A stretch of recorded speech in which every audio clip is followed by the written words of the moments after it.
Okay. Which is easy. Okay. So he's swinging in for a lot now with an Ornithopter. The previous turn, whenever we were down for a second, Patrick played a Mind Spring, which is X blue blue, draw X cards. Just played it to draw 1 to try to do something at least. Garrett got taken out, so that's putting us back down on mana on that side. And he drew another Garrick, so at least we can come back a little bit here.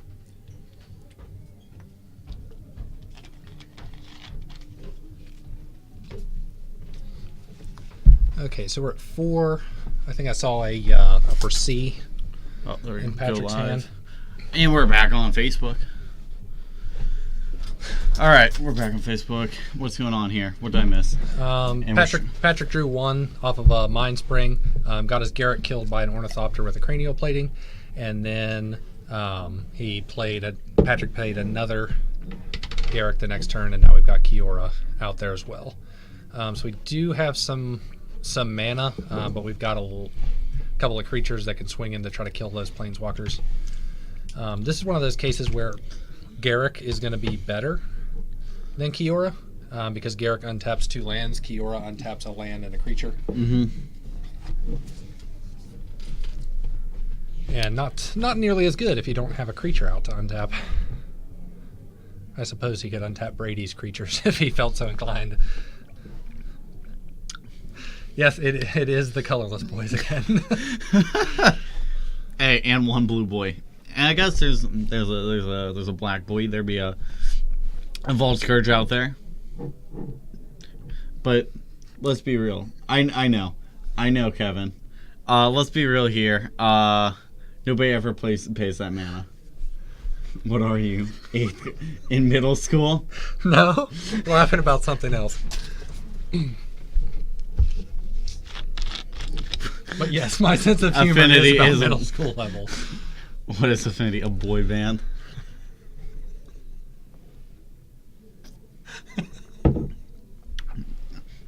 I don't know if I'd call them a boy band. I'd say they're a metal band. Oh! But tis. Oh. And just like that, that's the last time I streamed with Wyatt ever. And just like that, I don't have any friends anymore. That sounds like the kind of joke my wife would make. Oh, man. Oh, no. Double trouble. There's 2 cranial Yikes. plating. That's Pat, you're dead. I'm sorry, homie, but... I expected this whenever I looked at both of their hands before the start, and I knew we were going to be in a rough spot. Matt, if you want to TCL. stream, if you want to come up here and stream with me one night, that would be cool. You should do it. That'd be gas. Yeah, thankfully you can't be too nervous about streaming here whenever you've got like 3 people watching you. Yeah. And you're up in the booth with me. Although we did get up to like 6 whenever I was with Dennis. I think our highest was like 6 or so. The most I've ever had, we had like 20 the first time I streamed. And it was during States, like the first time they did a streaming thing. Yeah. And they did the West Virginia TCG States. And they put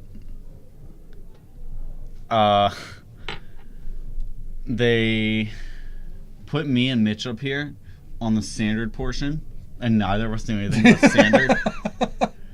And like Terrible commentary. there'd be times where like somebody would play a card and we're like, that just did this. We don't know what card that is though. And then we managed to make it through it. The worst thing was whenever it was like 7 rounds and top 8, so 10 rounds of Magic we had to commentate on. And for those who don't know, the booth up here has terrible ventilation and air conditioning. Yeah. So if you do 10 rounds, keep in mind it was more enclosed at the time too. The way it was set up then, when you came up, everything was facing this way, and there was a curtain behind you, so you're just trapped in this like. Oh yeah, it's curtain, already super it's hot not much. up here. It's not much, but the curtain just held in the hot air, and like me and Mitch were just dying. And it's even hotter up here today, though, because of these 2 hot boys commentating right now. Oh, baby. This guy. I don't even have my mixtape playing yet. I need to get... I am going to turn that fan on soon. I'm going to turn that fan on. I'll be right back. That's a good idea. I just missed it earlier. Whoop. Forgot to turn my phone down. Well, Oops, wrong button. While I'm there, I might as well turn the light on, even if it doesn't matter when you got the face cam. I wish we did, though, because you'd be able to see a couple of fine-looking young men. Well, at least one fine-looking young man. I feel like I'm getting old. Oh, I was gonna leave it as, oh, that's just you. I'm just here. No. But as our players just shuffle up, they're ready for game 2. I think Patrick is mulliganing now. I wasn't paying super close attention. Brady Okay, it looks like- mulliganed okay. as well. Typically, tooth and nail mulligans pretty well. Affinity really doesn't mulligan bad either. Yeah. You only need one card that is high impact for the game, really. Like, find cranial plating, you're fine. Yeah.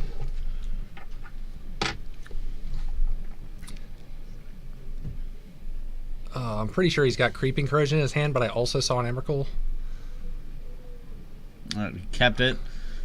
Looked at the top card and he goes, man, I don't want that. Get it out of here. But he's got a Utopia Sprawl, looks like a couple of lands. Abundant Growth is a mana fixing card that also draws you a card.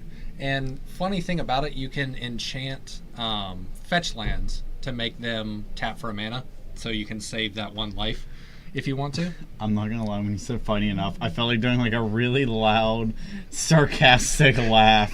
And then it's like, yeah, it wasn't that funny.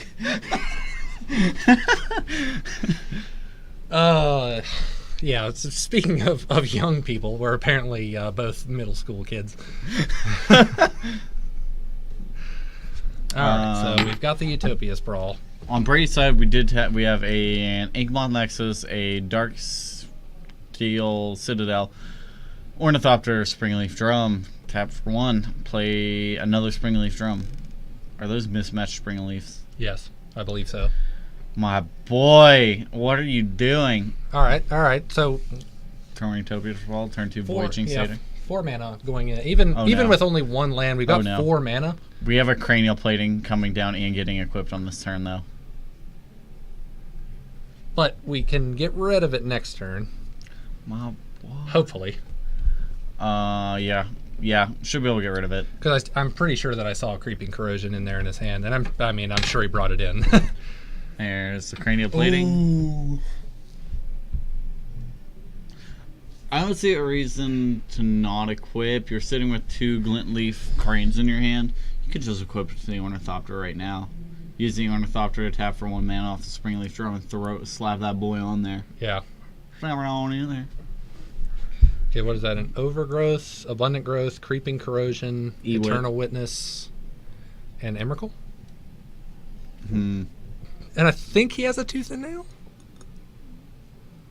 Is that Kiora? Like, nope, it wasn't. Okay. I think it's Tooth and Nail. Okay. He's got to get some mana going, though. Let's see. Well, it's hard to do that with 1 land, but he's got the Creeping Corrosion. Creeping Corrosion destroys all artifacts, right? Correct. And it doesn't hit enchantments. He can... Okay, he's going to go for our E-Witness to get back the land. So he's got some more mana. And then he can play the Abundant Growth, draw card. Gross. Okay.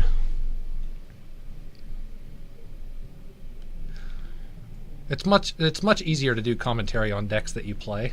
So Yeah. like I know the deck intimately. I knew elves inside and out. Affinity, I can get through. I haven't played against it a ton, but it's not. I mean, there's a lot of pretty well-known cards. Yep. So there we go. We got the Abundant Growth. I did not see what he drew off of it.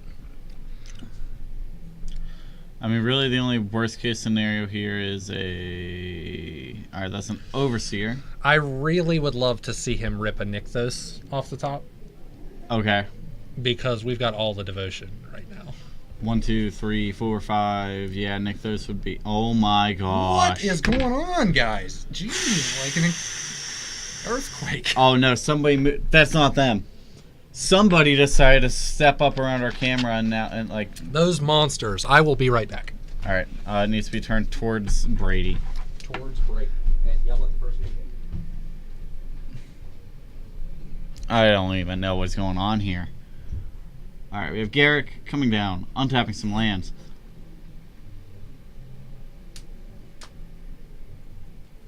Oh man, we're getting back. That's good enough for now. We'll tolerate with, we'll work with it.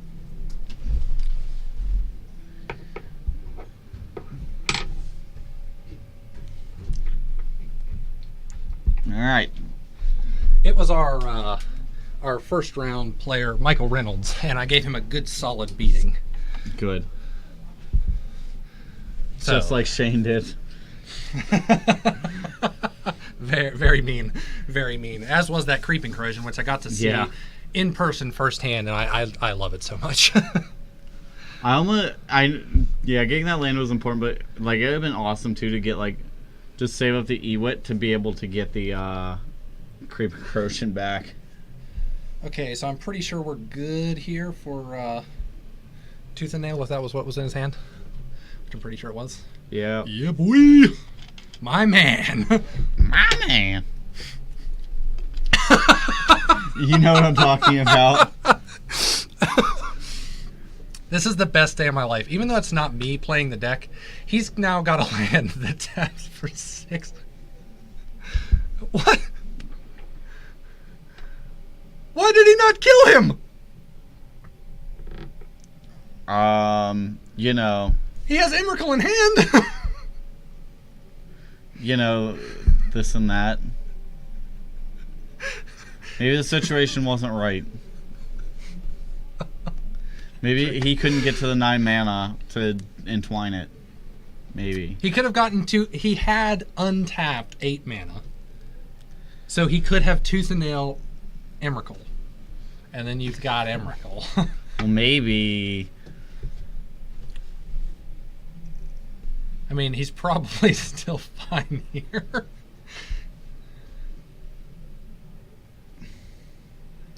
Oh, are those Abundant Growths on there? Those might just be extra Abundant Growths, not a Utopia Sprawl. No, it's not Utopia Sprawl. I think it's Overgrowth. Oh, yeah, that could be it. He maybe just wanted to hardcast this Emrakul and take more turns. I guess that's reasonable, but I'm happy. I told Patrick I've never. Wait, who even won game 1?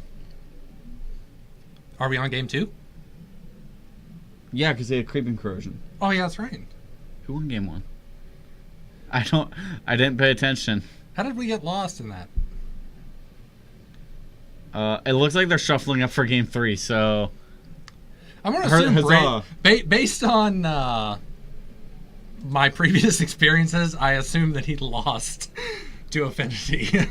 Yeah, I also realized we were at negative 14 minutes. I never started the timer, so we should be... I don't even know where Sorry, guys. We're not super pros. Nah. Maybe if Matt will come up and stream, he can teach us something. Maybe. Matt, that's your calling, my guy. Also, we haven't streamed in like a month now, so like this is our first week back. Yeah, and this is only my second time ever. Alright, I can't say anything because it's like I've streamed a few times. Yeah. At the store and on my own personal stuff. Yeah. Old Roast Beef Slim over Old here. Roast Beef Slim.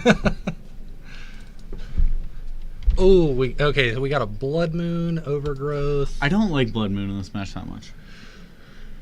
Yeah, I normally don't bring it in either because I feel like... a lot of people think that Blood Moon hurts Tooth and Nail, like my Tooth and Nail deck, and it really doesn't. Because most of your stuff's a force. The biggest thing it does is hurt for Nykthos. But against Affinity... Like, it can be good. He may have also just sided in, like, 1. I have 3 in my sideboard. I definitely wouldn't bring in... Like, I'm going to bring in all 3 against, like, Abzan. But not against... Like, Abzan, Jund. Yeah. Even Jund's okay sometimes. It's not super great. Tron. Yeah. Although I don't hate the Blood Moon against Infect, though. Okay, it looks like we got a couple Utopia Sprawls there, and Abundant Growth. Alright, and we have a regular Vault Scourge. A Utopia Sprawl onto a forest. Okay, he drew another land. I think if you do only have 1 land, sometimes it is right to go green on the Utopia Sprawl. Okay. so that you can play 2 1-drops On turn 2. on turn 2. Because you've got, he had an abundant growth, so he's still going to be able to get his blue mana off of that. All right. Well, we have turn 2 cranial plating. So Disgusting. that's fine. Disgusting. And let me go back to scoreboard because we're tied up at 19 all. Unless you just fetch. All right, we're 18 to 19.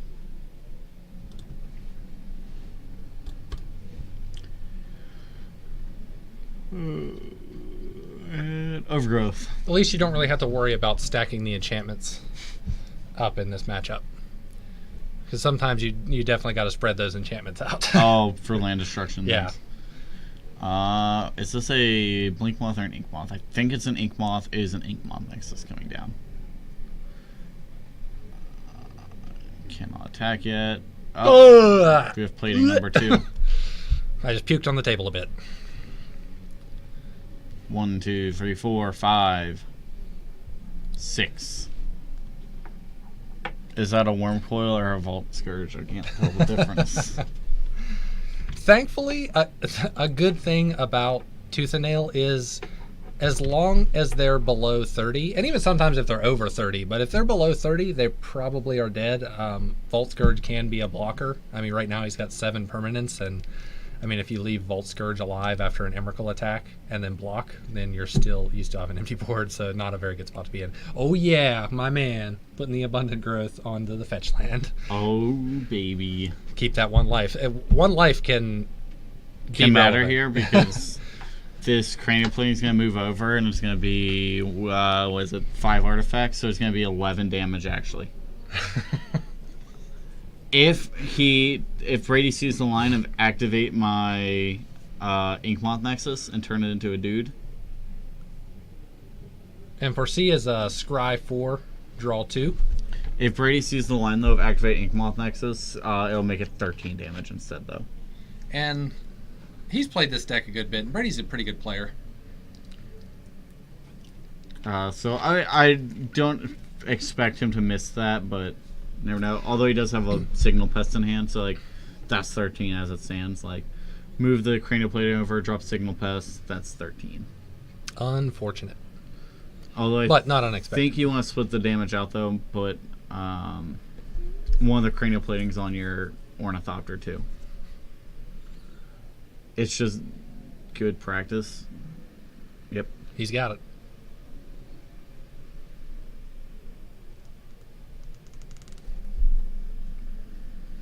One, 2, 3, 4, 5.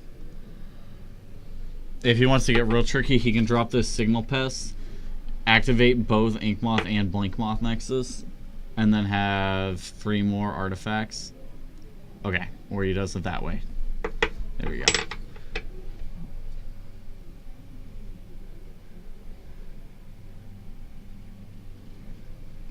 Sad, but not unexpected.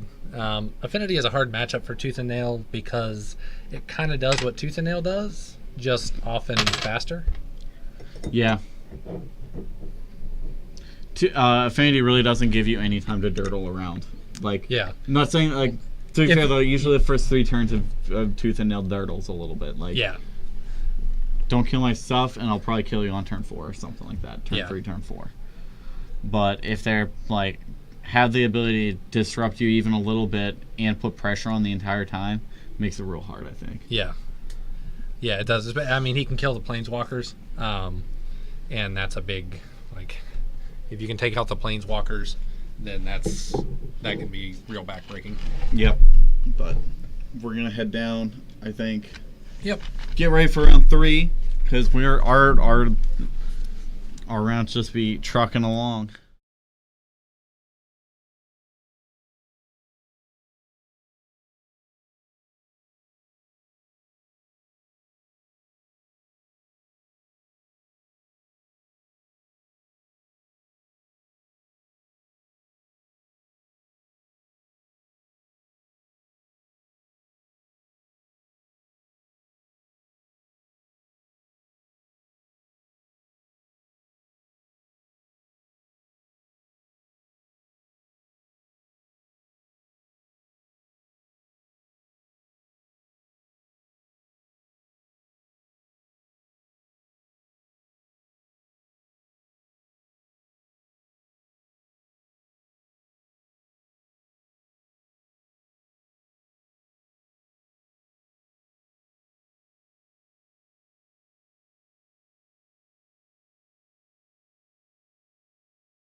Oh, look at that. Basically right on. Good job. Good job. There's Tom Medvec on left. Tom Medvec versus David Reha. I saw a Kiki-Jiki in Tom's deck. I don't even know what he calls us. It's Kiki as foretold. Do you not know his have you not seen his deck? I don't think so. Okay. Let me get you that boy up on the SCG article. Versus Reha on Bornal Jund. So, Tom has had a lot of success with this deck. He basically started brewing it whenever As Foretold got spoiled. And he's finally got it at the point where he thinks it is at its peak. It's really cool. There's Goryo's As Gift roll Foretold. to play. That could be Also by Tom Medvec. Yes, that one. And Wow, that's an expensive deck. yeah, it is expensive, but just take a look at it. I think they're playing Yahtzee to determine who's going to go first. There's 3 of a kind for Reha. He's going to have 3 of a kind. Tom, can you beat 3 4s? Almost rolled a straight is his first roll. I did not realize Goryo's Vengeance was so high. He's trying to roll that 3. It's a 1. Nope. Reha is going to go first. They played Yahtzee to determine who goes first. So I gathered that. okay. We have David Reha on the play on Jund versus Tom Medvec on the draw with Kiki as foretold or Goryo's as foretold, whichever you'd rather. I don't know which one he'd rather us put it down as. And then in Illinois, or not Illinois, but Indianapolis, he got to turn 1 somebody with his deck. Yikes. Through his opponent played Burning Inquiry on turn 1. He discarded a Kiki-Jiki and a Deceiver Exarch. Okay. And then on his turn 1, proceeded to go land, pitch 2 Spirit Guides, as foretold, cast Living End for free. Bring back Kiki-Jiki, Deceiver Exarch, combo out, kill you. Wow. And his opponent was probably like, "What? What?" Yeah, Now, basically, Wait, let's like- roll that back a little bit. So, that's what his deck does. That's one of the many ways. Though it doesn't always win through that combo. Like, sometimes you just reanimate a Gristlebrand and attack. Like, That's pretty wild. reanimate a Gristlebrand, attack, draw 14 cards. Like, sometimes that just happens. But he kept 1 land, double Izzet Charm, 1 land, 2 Izzet Charms, a Lightning Axe, a Deceiver Exarch, and a Simian Spirit Guide.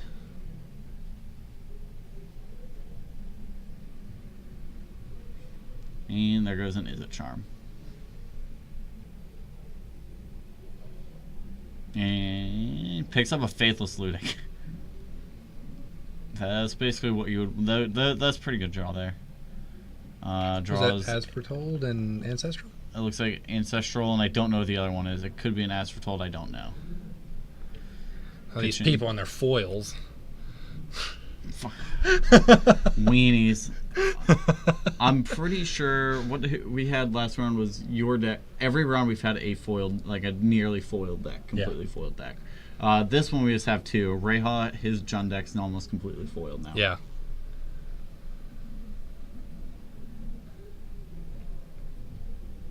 I'll get there. I'm actually going to try to sell some of my extra stuff because I'm sort of taking a break. I'm going to sell some of my extra stuff and some of my non-foils so I can pick up the rest of the foils I need. I just posted a bunch of stuff up for sale today because I'm moving into a more expensive apartment and I'm not going to be able to go on as many trips and stuff. So like, I don't need everything Yeah. anymore. And suspending a second Ancestral. And is this another looting? Or is this going to be a... This is probably actually a Lightning Axe. Yep. Lightning Axe pitching. Is it charmed to kill this Scavenging Ooze?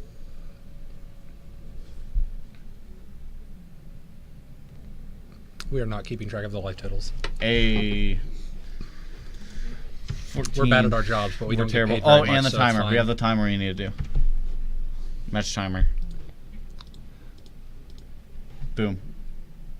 They're a little behind, or ahead, but I think it'll be fine. This match will not take all 50. Should not take all 50. Yeah, I wouldn't think it could. At Tom's upkeep, down tick some suspend counters. Oh, sorry, we're in Rayhaw's turn. I thought we got through his turn. Blood Crypt coming in tapped. K command, get back Scavenging Ooze, shock Tom. Oh no, discard Gristlebrand. That's fine. Down tick. Land, go. Well, in a couple turns, he'll have a refilled hand. The only thing with this though is the Scavenging Ooze means his Goryo's Vengeances are just gonna be bad.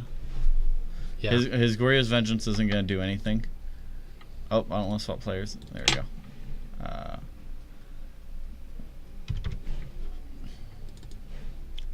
So comboing through that method's gonna be really hard. He's probably gonna want to have like the As Foretold into a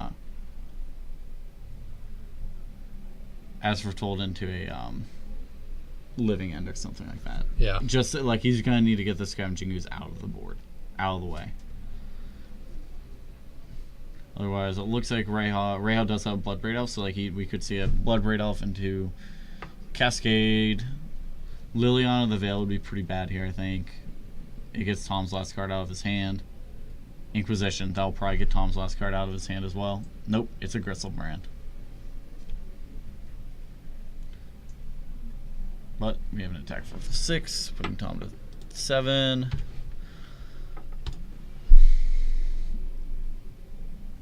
And Tom draws 3 and 4 for his draw for turn.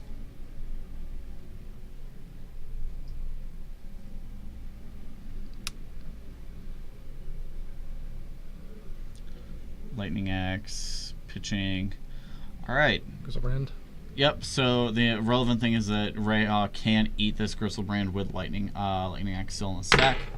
Or Lava Axe, or whatever one. Whatever it's called. Yeah, Rayhawk can't eat the Gristlebrand with it on the stack. Because you pitch it as part of the cost.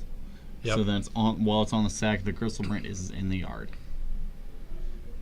See if I assume Rayhawk will pick up on that. I hope he would. Oh, he almost let it happen. Responds, eats the Gristlebrand. I think he dropped down by 2. Yep. Fetch, shock, then it gain 1. Now, before we know it, Tom's actually going to be right back in this. He's going to draw 4 more cards next turn.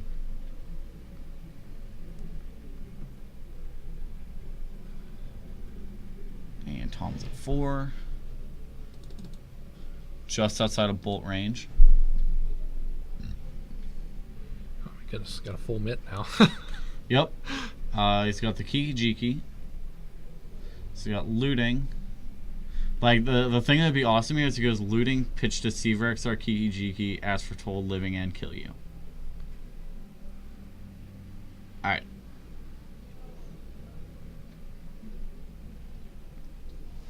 It looks like Rayhaw's just sitting on 2 lands in hand. So Rayhaw gonna fall to 6. Tom going back up to 11. Tom can opt to draw a bunch of cards here, or just let it be. I think he's better off just staying at 11 at this point. Yeah, I was gonna say I think it's right to just sit. Yep, there it goes. Because now David is a... He's got to swing bolt. Yeah. And I think I saw Jace Vern's Prodigy in Tom's hand. Which isn't super big, but he can flip it and then start flashing guards back from his graveyard. So like that Goryo's Vengeance can get flashback from the graveyard. It's pretty big.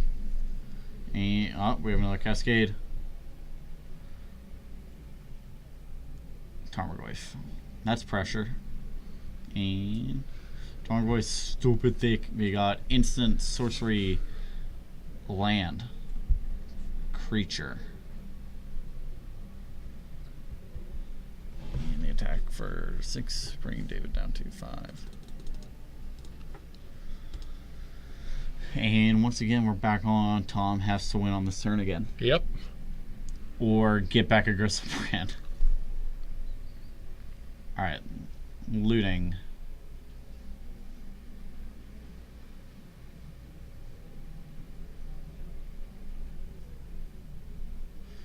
Tom, what you got? Boy.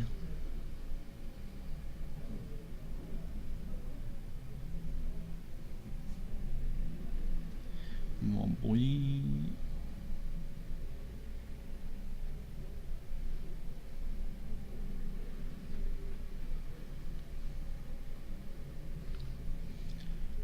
Discarding a Kiki Jiki, and what's the other card? Jace Prodigy.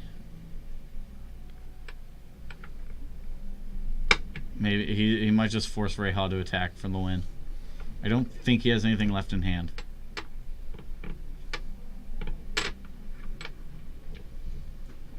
Getting a Tarmogoyf check. Yeah, it's creature, land, instant sorcery. I think it's 4/5. And it looked like Rayha picked up a Maelstrom Pulse. And let's just make him real dead. What you got? Probably nothing. I don't think he has anything.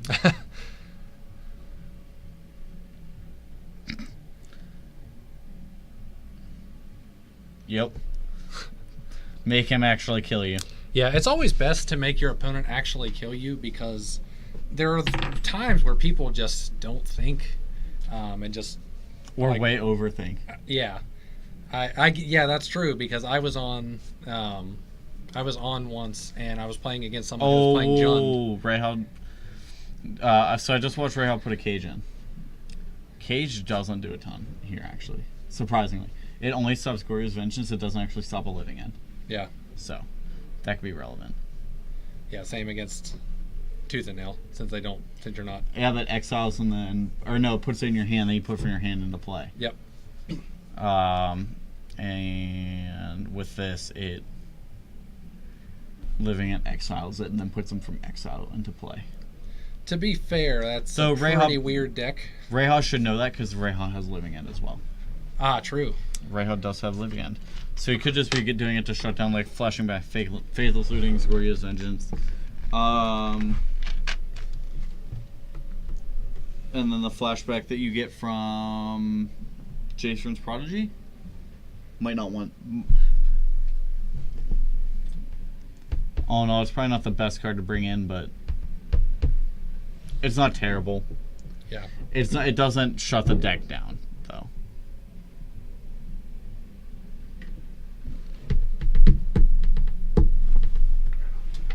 Yeah, I was on camera, and I was dead on board, tapped out. I had nothing to do. My opponent had creatures to kill me with, playing Jund.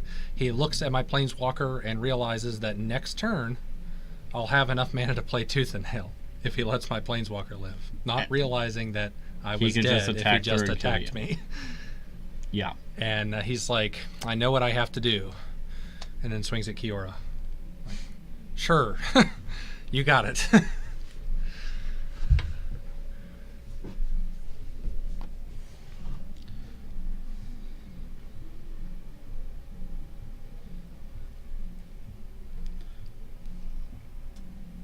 Tom resetting our dice for us.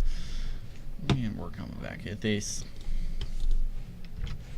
No, not 205. 20.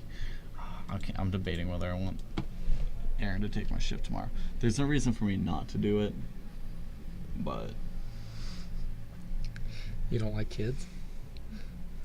it's not so much that, but when the mall's packed, I'm like, Yeah, no, I'm not a big fan of crowds. That's why, like, Shane is always telling me, oh, dude, you should go to an open or something. You should go to an open or something. I'm like, but I'm not saying I won't go, but I do not like big crowds of people. yeah. and I'm afraid of going and being in a big crowd with a bunch of rules lawyers. I've never actually played against anyone who just straight like was like that to me. As far as goes opens, most people are pretty.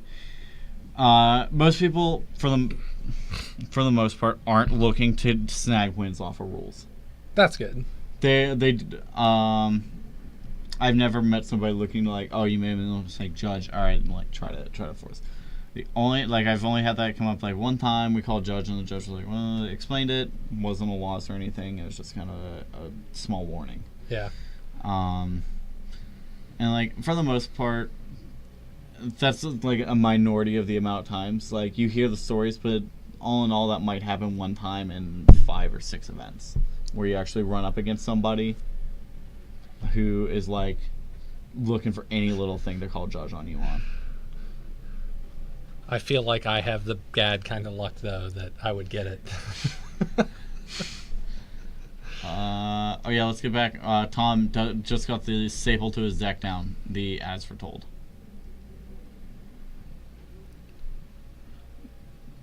And Tom got the staple down. As foretold, they're both at no. Tom's at 18. Rayhouse at 18. Was that a faithless? Looked like he flashback faithless. Potentially. Because now that with as foretold down, it allows Tom to cast cards like Ancestral Visions and stuff for free from his hand. Yeah, that's pretty good. Dark Confidant. Ooh. Gonna be drawing some cards, but possibly taking some damage. And we have a. Ugh. I'm getting tired. A lot of times in my experience, though, like whenever I play against a Jund deck that is proxied up, like just for play testing, the Bobs always tend to kill the Jund players. Just like they always draw their 3 and 4 while you were draws. talking, Tom won. Okay. That was quick. He found his living end finally and cast living end through as foretold and brought back Kiki Deceiver Exarch. And that's what he wants to do, right? And that's the usual way he gets there.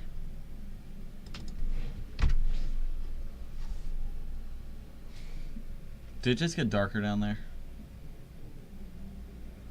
Yes. They might have put something up to mask some lighting so that it's not super reflective. They probably those sidebar lights and whatnot that were all around there. They probably turned those off, I would imagine. Yeah. Which good. Yeah, we basically couldn't see the one gray. Yeah, once cards came down, we couldn't see what was going on anymore.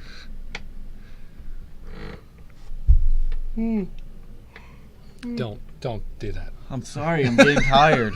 And the worst thing is, it's not even like I didn't get much sleep last night. I got a lot of sleep. And then I came here and started painting some Warhammer. I've never played Warhammer. It's actually pretty fun. Yeah, my uncle has played it for a long time. I'm not sure if he still plays, but I don't need to get into something else, first of all, and second of all, like the fact that you have to build and paint all of your stuff, like I just don't really want to commit that much time. For not big tournaments, you don't really have to paint. No, I have to. Like, I don't like not painted miniatures. Even my Talisman board game, they're not finished. I've only done like 4 or 5 of them, but even those, like, I want them painted. It makes the game more fun for me. Okay. I'm in the process of painting mine, and I made the mistake of picking an army that requires a ton of units. So you have to paint. I'm not gonna. I do enjoy playing the army, but like,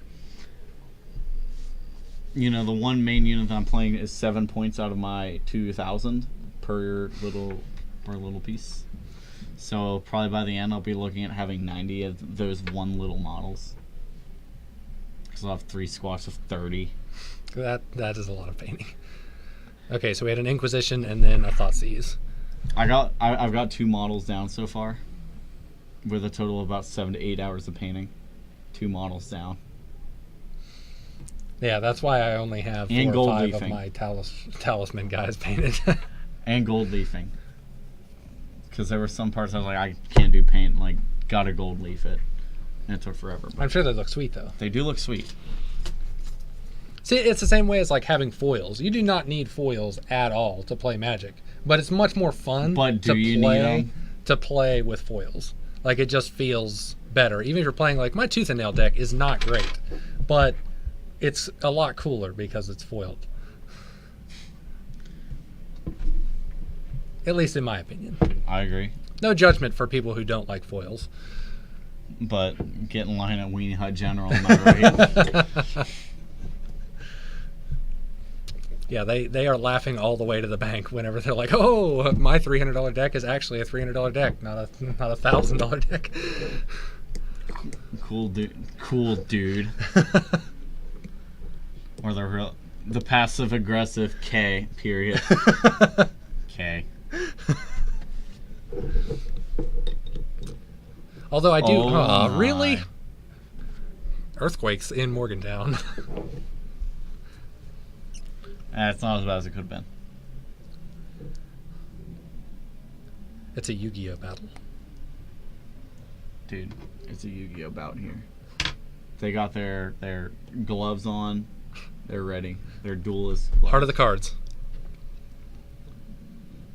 How annoying would that be to play a card game where not all of the rules are written on the card, and are not like I know Cryptic Command, there's like a textless version, but the text, it's very clear what it's supposed to be. In Yu-Gi-Oh, it seems like everything that the cards do is just like made up on the spot. That would be super frustrating to play So, against. whenever there are sometimes where you play games with people, like all of a sudden, like we're like, oh, and my guy does this, and I'm like, and we're here because I'm just getting into it, and people like who've been playing, like, oh, and my army does, and I'm just like, okay. Sometimes you're like, this sounds made up, but like the ones like rolls like 3 whenever you're like in combat, like because he gets to roll like 3 times. So like when he fights you, he's like, all right, so 2 ups hit your guy, so 2, 3, 4, 5, 6. So 84% of the dice rolls hit, like successfully hit your guy, and Can't tell how big then that Goyf is. and then you get to re-roll your ones. So you're basically guaranteed to always hit with all of your rolls. Yeah.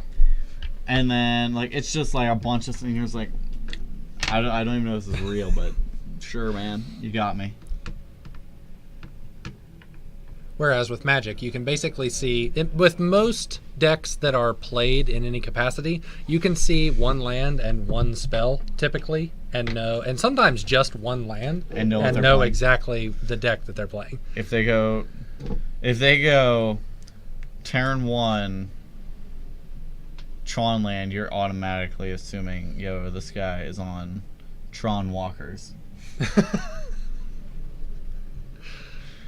But yeah, that's true. For the most part, anytime, as soon as somebody plays 1 card, like 1 land, typically their first spell of the game, you know what they're on.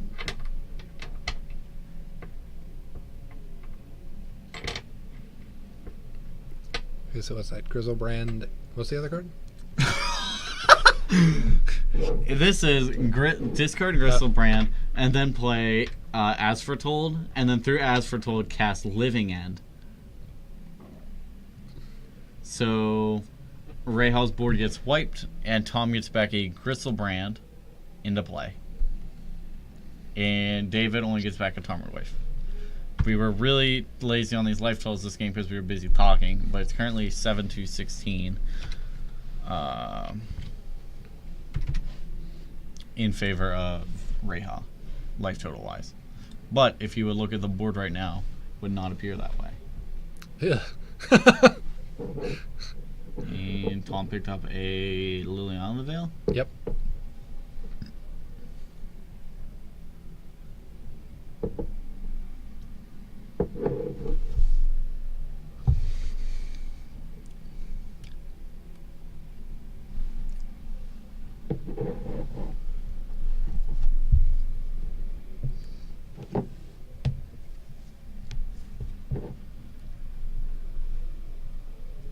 Well, can't see half of the battlefield. Well, the relevant thing is that Tom has a Gristlebrand Yeah. in play, And Reha has a Tarmogoyf that is not as big as his Griselbrand. Also, isn't flying in lifelink No. and can't draw you cards. Yeah, no. Oh no, that's a Gaunty. My bad. That's not a Griselbrand. That's a Gaunty. Lord of Luxury. I don't even know what that is. I'll be completely honest. So when Gaunty enters the battlefield, you get to look at the top 4 cards of your opponent's library, exile one of those cards, and for the rest of the game, you get to cast that card. As though you get to cast that card, and you may spend mana of any color to cast it. Ah. So Reha is going to bolt this, get an attack in. I thought that was a Griselbrand. It was not. It was a Gaunty. It's a 4/5 Goyf. And that would be where we had the Liliana of the Veil from. Why I thought Tom had one in hand, but no. Tom just took David's Liliana of the Veil and used it to make him sacrifice his Tarmogoyf. Excellent. That's That's where I expected it to go when I saw the Liliana, but I didn't. I was confused where that came from. Yep, the Liliana came from David's deck. Okay. Sunlighter Mage, that's not going to do much here.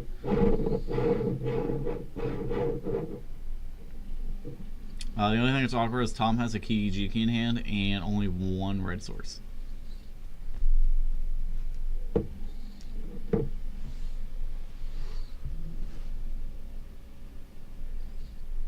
I expect Reha to take out the red source. Yep. And he did. Yep. So now flashing back looting is off the table.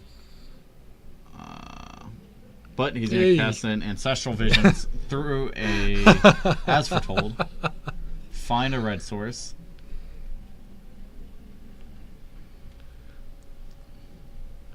All right, fetch shock.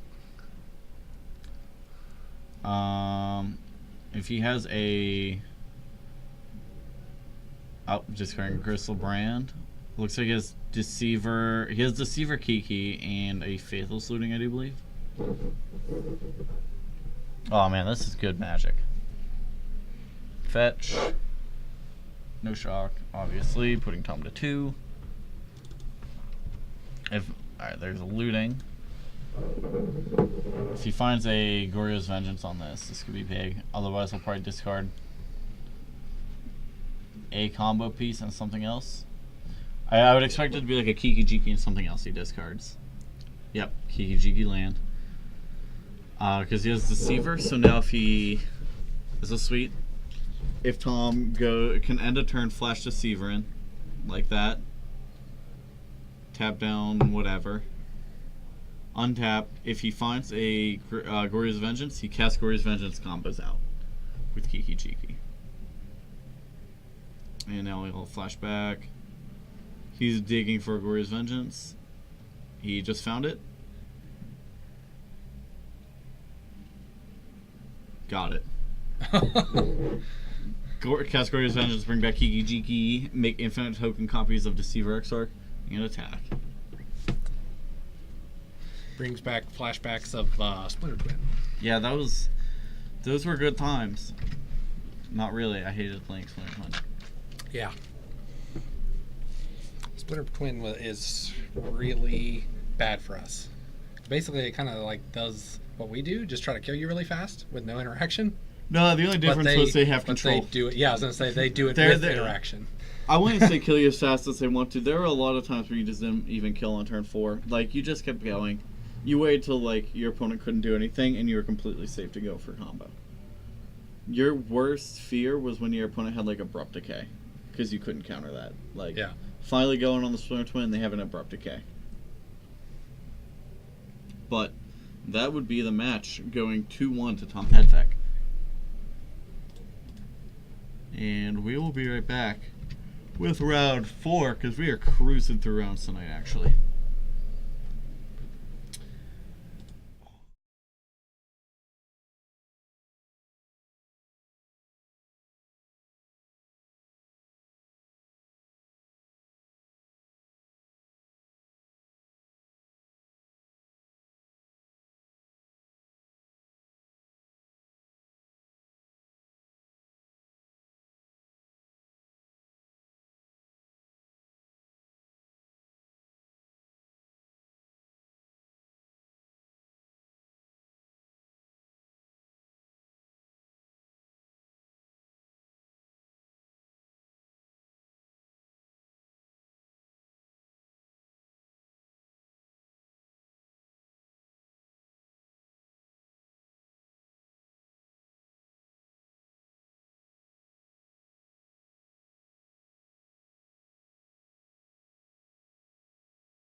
All right. Oh my gosh. Really, guys? Like I said, we got some boys fighting the good fight down there.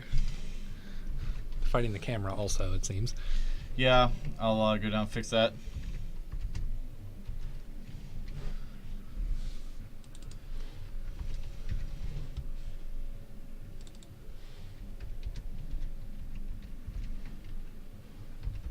Who's on the right? Brandon Wolf. Oh, okay. I see now.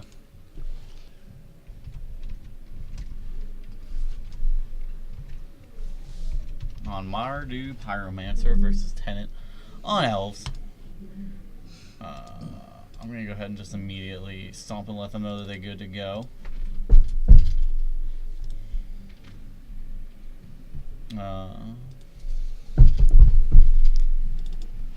Okay. I think they're both... I don't know what their records are. I'll go find that out. But we're in here for round 4. Okay, we got a 7 and a 10. So All right. Elves is going first. All right. I'm going to go get this camera fixed. Be right back. It needs turned. It needs turned towards Brandon. Yes, towards Brandon.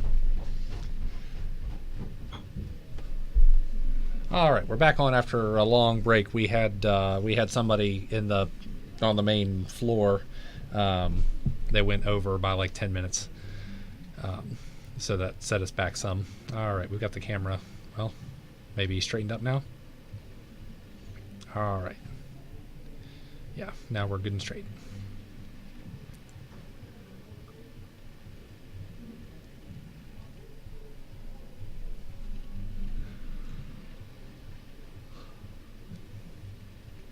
I need Wyatt back up here, somebody to talk to. I think we're both tired, so we're gonna have to. Yes, it's good. We're both gonna have to keep each other awake through this. That's like the straightest it's been since we started. Yeah, any minute though it would be kicked sideways again, I'm sure. Yeah, because we have people down there. Because that's now the clubhouse for Warhammer. I don't know if because we have a big Warhammer table that fits in there, Yeah. Okay. and that's where we've been playing Warhammer. And so the Okay, now we're Warhammer getting guys started. are sitting literally around this table. So, and we have Lawnmower Elves for elves, fighting the good fight, doing the right thing. Inquisition. That's probably your. Gonna hit every card. Hey, no, if there's a company, it didn't. You probably take out probably a Zuri here. Taking out Heritage Shrew doesn't do anything because there's another one. Taking out a Mystic doesn't really do much here. Maybe the Mystic is also a good choice here because you can really shut them blow on mana. But I think you either take a Zuri or the Mystic. You don't care much about Heritage Druid because he has 2. How? Or My nope, goodness. take a Heritage Druid. How many Azuris do you normally run? Is it a 4? It's I assume no. anywhere from 2 to 4. Okay. And draws the land, reveals one of the elves that was in his hand before, and basically plays out his hand. All that's left now is going to be an Azuri, or all is going to be left is a company. Coco. 3 mana, Azuri. So that's a pretty good start for elves. Yep. It doesn't do much. It doesn't represent a ton of damage for turn 2, but alright, he's got a K command in his hand. Draw for David. Looks like a Dwynen's Elite. That's a pretty good draw. A lot of extra mana. So what I think you do here... Oh, it's Cast Company. Rick Sage.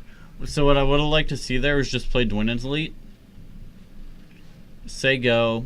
And then you have the ability to pump your entire board in response to anything. If he tries to kill something with a bolt or something. Yeah. Or if he doesn't, then you get to company at the end of turn. Yeah.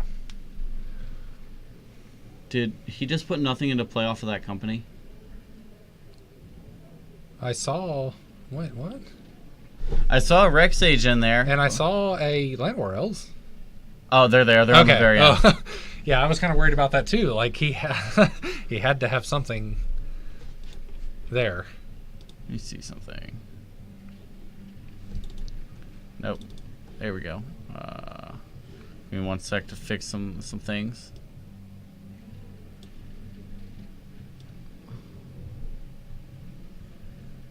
Cards are going to be a little bit smaller,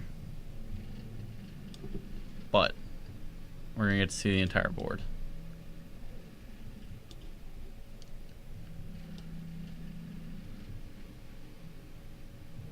There we go. It's a little better.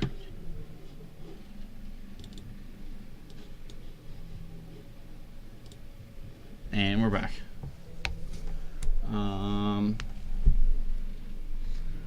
I would have liked to see Brandon Wolf fire off his Kolaghan's command on his own, like, main phase it, because at this point, it's not going to do anything actually.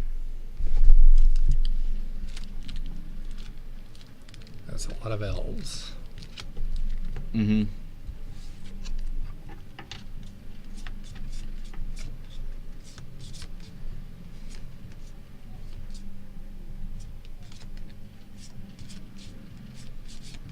For the basics.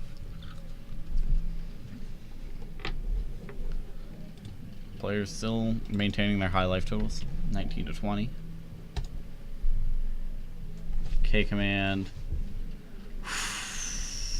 What happened to the? I thought he had an arc druid down. He does have an arc druid down.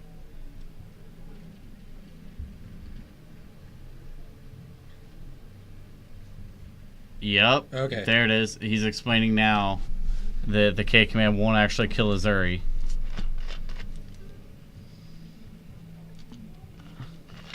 And if he tries to kill anything, yeah, there's the concession. Yep. If he tries to kill anything, David can just respond and regenerate with Azuri. Yeah. I think what Brandon made the mistake on was not firing off his company or that K command on turn 3. Yeah, he clearly kill didn't Azuri. realize Mm-hmm. what was going on there.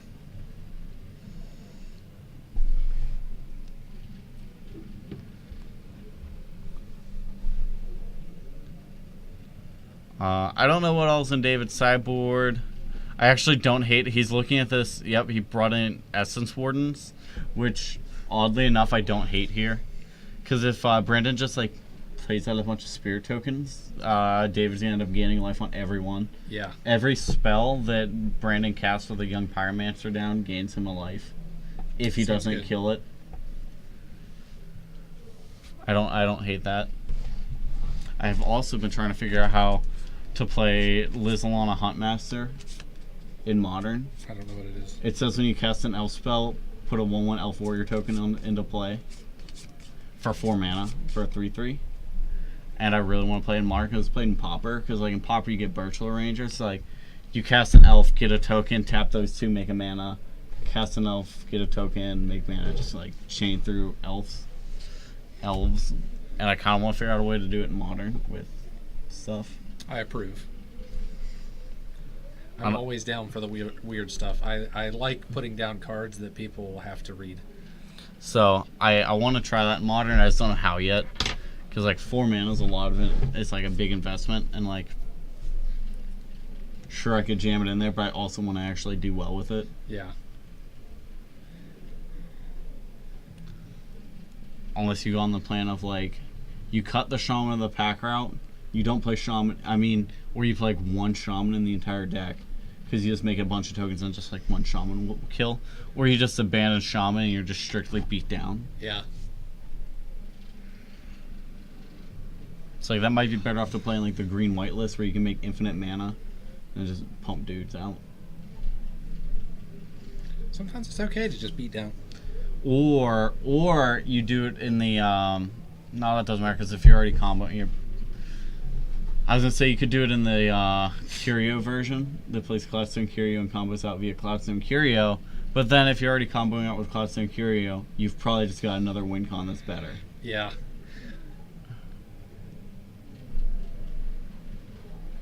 Yeah, that's unfortunate. Sometimes you look at cards and it's like Shane asked me about Planar Bridge. Okay. the other day, and I'm like, For Tron?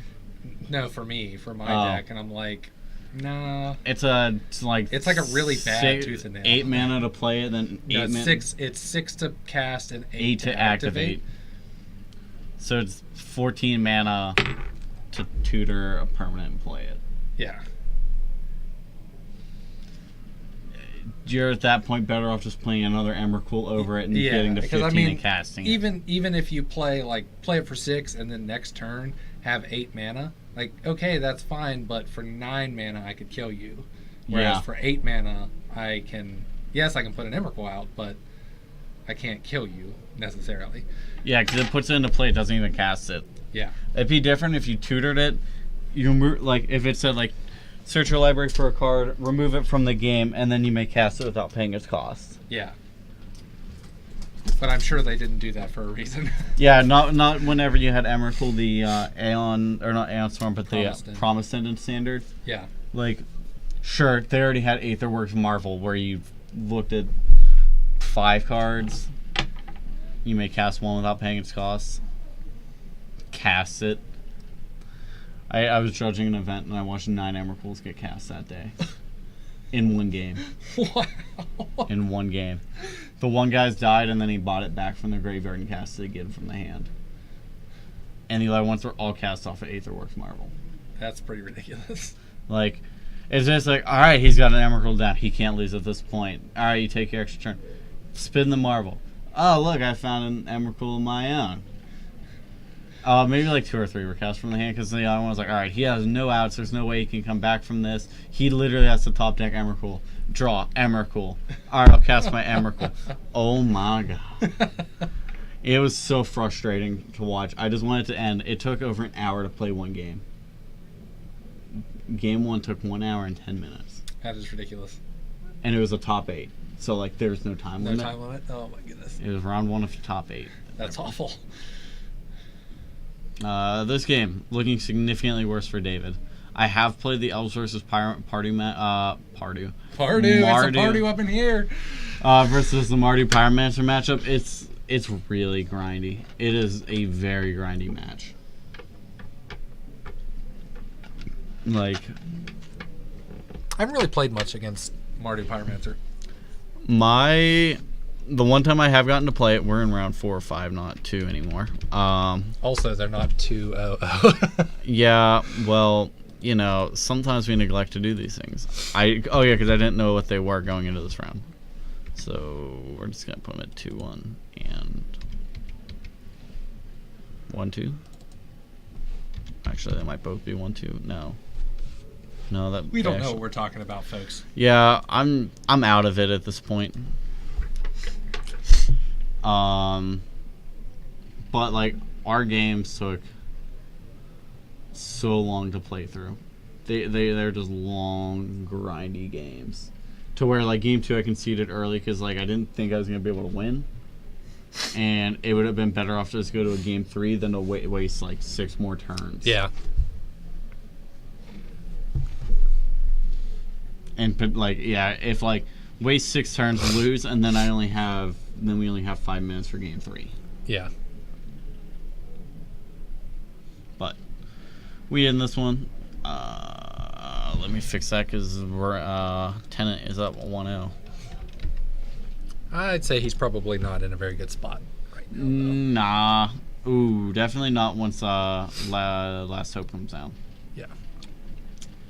Last Hope's pretty good against Elves. That's Unless David might have pretty had much an everything. Abrupt Decay in his hand, it looked like. I could have sworn I saw an Abrupt Decay in David's hand. It's entirely possible. Yes.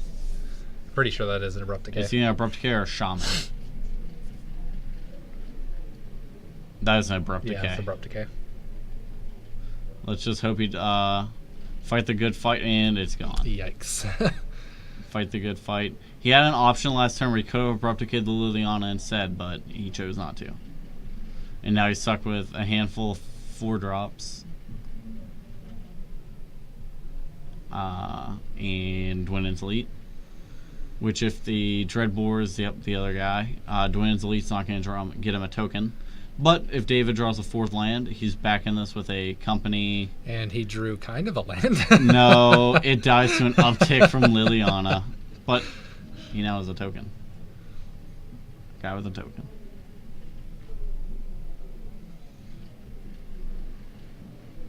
There goes the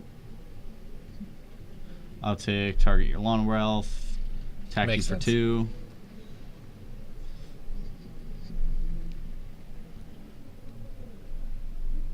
Nope, past her. Oh, he doesn't want to lose his last hope.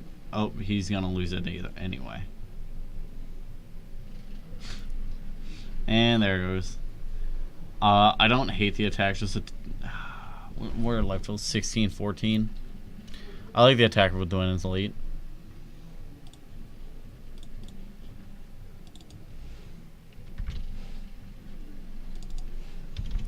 And it looks like it's going to be Bedlam Reveler. Bedlam Reveler might be a little bit of a wall to get over, but right now... Well, that's pretty bad. He drew 2 Bedlam Revelers off of his Bedlam Reveler. Attack for 2, dropping David to 12. Yeah. If there's only one thing... Oh, did you see that fist pump from David? He drew the Heritage Druid. Which means now he's going to be able to cast either his company or his messenger. Looks like he went company. And Essence Warden. You get to look at one more card. You have an Essence Warden in there and a Nissa Vastwood Seer. All right. So that's going to find him a 4th land. Do you know what Vastwood Seer does? No. When it enters the battlefield, That's the one that's a it's a flip walker. creature and then flips to a planeswalker, right? Okay. Yep. So when it enters the battlefield, he's going to be able to tutor his library for a basic forest card or a basic land. Reveal it, put it into your hand. The second clause that's not going to do anything here is if you have 7, like when you play your 7th land, you transform it. When it transforms, the uptick says reveal the top card of your library. If it's a land, put it into play. Otherwise, put it into your hand. Down tick. I forget what the rest of them do. It's probably not going to flip here, but Yeah, he's still got a ways to go. he's still got three lands to go before he can transform it. Yep, you do that, and then the backside says, oh yeah, -2, make a legendary 4/4 green elemental creature token and put it on the battlefield, named Ashaya, the Awoken World. And then -7 is untap up to 6 target lands. They become 6/6 elemental creatures. They're still lands. So the ultimate is basically Garruk. Yeah, the ultimate basically wins you the game. Yeah. On the spot. Well, the Garruk that makes 6/6 worms, obviously. Oh, yeah. Yeah. For the greatest power among creatures you control? No, it's for each land. Okay. It doesn't turn your lands into creatures, but it does give you a 6/6 for worm each. for each creature. Alright. Oh, that's the one that draws you a card for the greatest power among creatures you control for the other. Yeah, that's I think it's Primal a Hunter. -3. Yeah, Primal Hunter. Primal Hunter.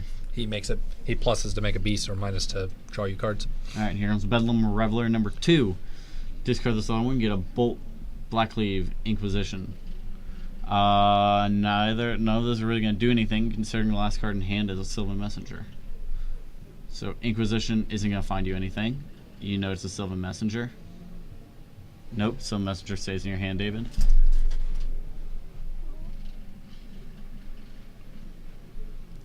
He did get the, he's getting the Prowess triggers, though, off of the Bedlam Reveler. So, he now has a 5/6 Bedlam Reveler and 2 1/1 tokens flying in. Seems alright. He's going to chump off with the Vastwood Seer, I think.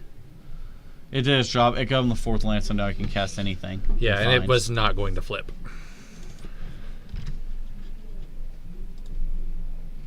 So on tap. What you got? I don't know what that is. That's Shaman of the Pack. Okay. Shaman of the Pack. Nope, we're going to go in on the Seer. He's going to reveal the top 4 cards of his library and put any number of elves from among them into his hand. He only found another Shaman. Womp. Womp.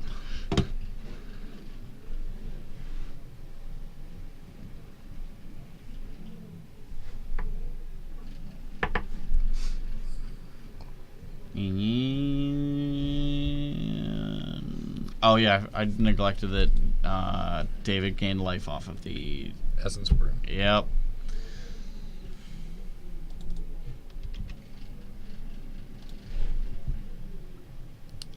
See, double black, a Ratchet Bomb. Ratchet Bomb doesn't have a good number here though. 1 ideally, but like everything that David has is currently a 1-drop or a 4-drop. So David's at 11, not 10. Man, I'm out of it tonight. I am. All right, Essence Warren comes in. Shane, you're right, but we're having a hard time today. I'm pretty much always tired, and Wyatt is also losing it tonight. What did you lose? He literally lost something now. Elves. My deck. I'll be back. I'm gonna go find my deck. Okay. Wyatt has put his deck somewhere, so he needs to go. He needs to go find that because he loaned it out tonight. I assume it was given back to him.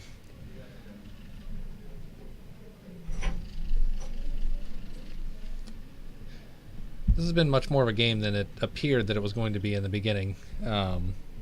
Seemed really slow going into it. Okay, so it looks like a Collective Brutality.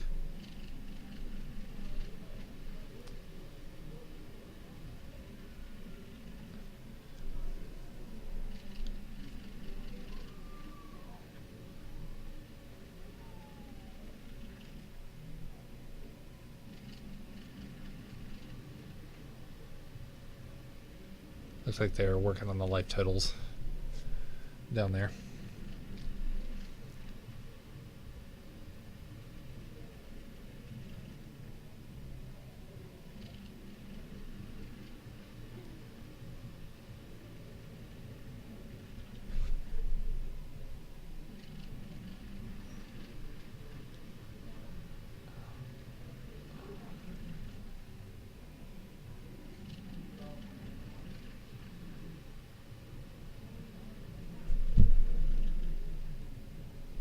Seems like they're still kind of lost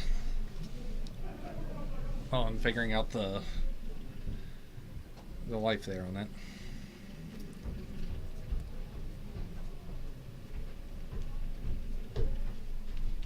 All right, I'm back.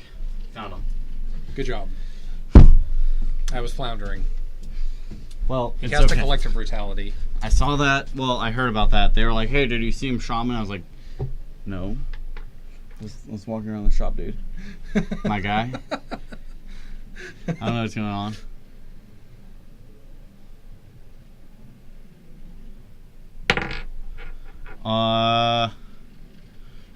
Shane, he does play Collected Company in here. And instead of Lead the Stampede, he's playing the Elvish Messenger, which I'm not even gonna lie. I played that for a bit too.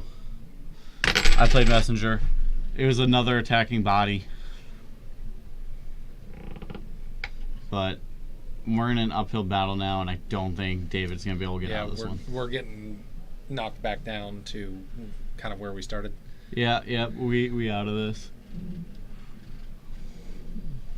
The only thing that claws him out of it is nothing. I'm gonna say, company. No, that's not a Collected Company. That's a Shaman of the Pack for 1. Yeah, get wrecked.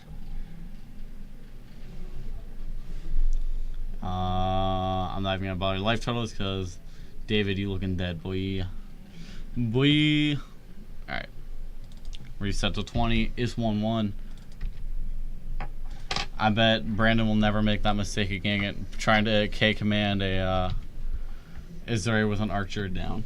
Yeah, it's always it feels bad to make those mistakes, but at the same time, I'd rather learn those things at an F&M whenever you're 1 and 2 than learn it at like a GP or an Open that you know traveled to, paid the money to enter, and then you're like, oh, good, okay, Because they're yeah. expensive to enter. Yeah. Opens have a $50 entry fee, and a GP has a $80 entry fee. Yeah. So much better to learn those bad things now. Like, did you talk to Reha about the Grafdigger's cage? No. I assumed he knew. Like I said, I assumed it was probably more shut down like the Gristle brand, bring back Gristle brand and such.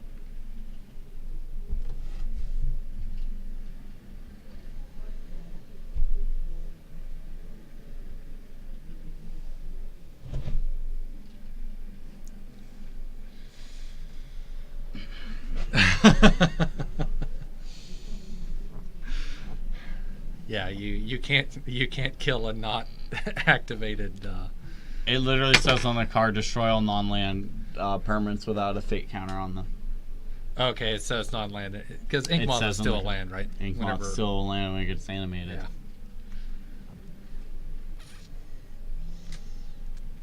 But if you're fighting the good fight, you could have gotten a Rex Sage and destroyed an Inkmoth with a Rex Sage. Yes. Shane, it doesn't matter. It's still a land.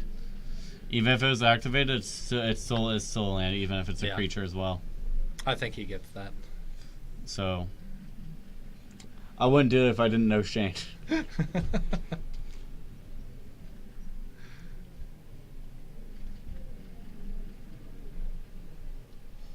Ugh.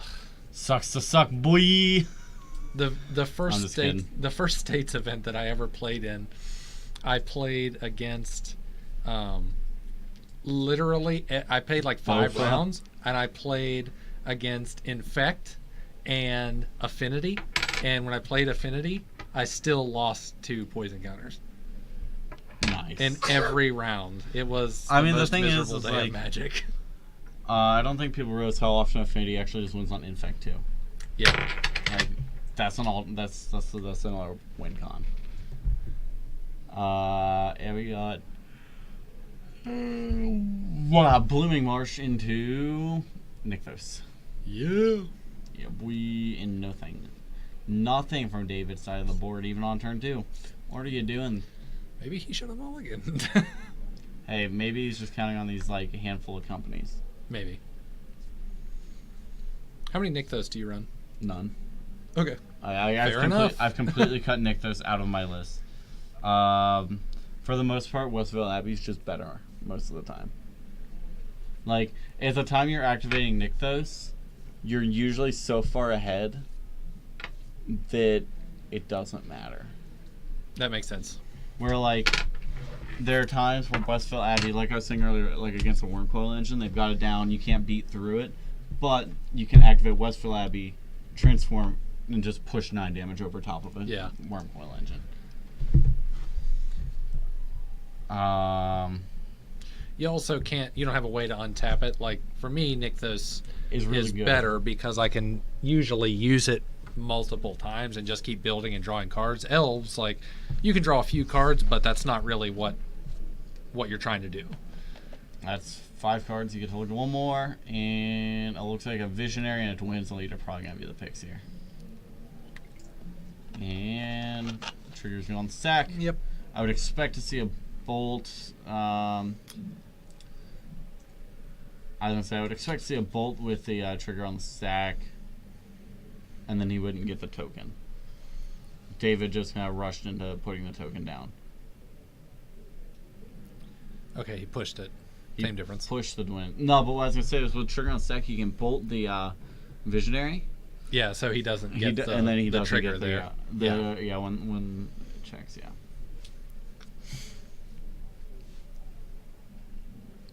Actually, no, it doesn't. I do believe it says when it enters the battlefield. It might be. It has to be there when the trigger goes onto the stack. I can't. I don't remember if you get the token on whether it checks on resolution or on the ability going on the stack. Your when Winsley enters the battlefield, if you control another elf, create a 1/1. I'm pretty sure he still gets the token actually, regardless. Just because the way it would resolve, the trigger. They resolve at the same time. Yeah, right? so they're Brendan acknowledging Collector Company resolving. On resolution, they're both on the field. Yeah. So there's going to be no period where Brandon receives priority before the triggers go on the stack. Triggers then go on the stack. This one will go on the stack because he does have another elf.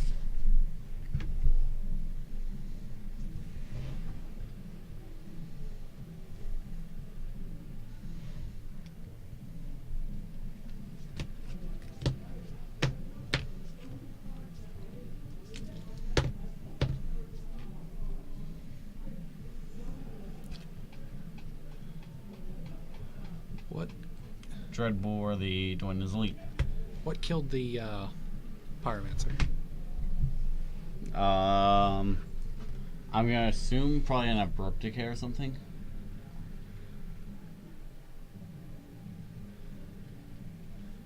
It's a Rex I Sage. completely missed that. Let's say a Rex Sage, a Fog, and something else in David's hand. Fog? Mm-hmm.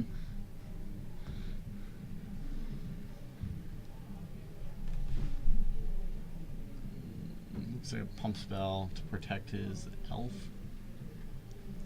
Interesting. We'll let it be. Let it be. 15 to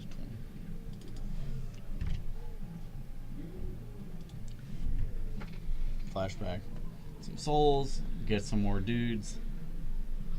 Flying dudes. Yeah, some flying boys. This is an Archer. Yeah, it is.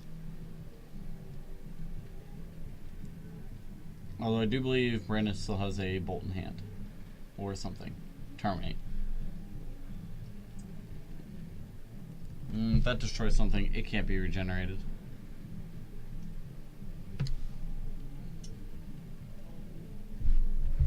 And takes 3, goes to 12.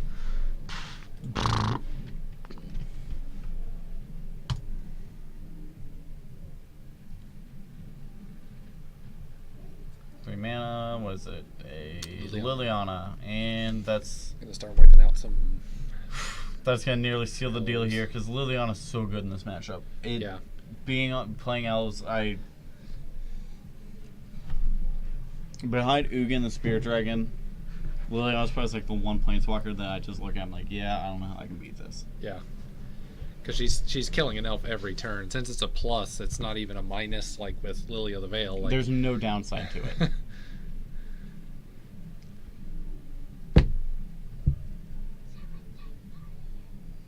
And get your Rex Sage out there. It's not going to destroy anything, but gonna make the attack for 1 on Liliana. Gotta keep it in check. Don't want her making zombies. Loot, which is just mill 2 now. I don't really like cast Faithless Looting unless you have cards in hand. No, he's down ticking to try to buy something back. He might have a Reveler in there. Yep. Yep. Cast Reveler. Draw 3.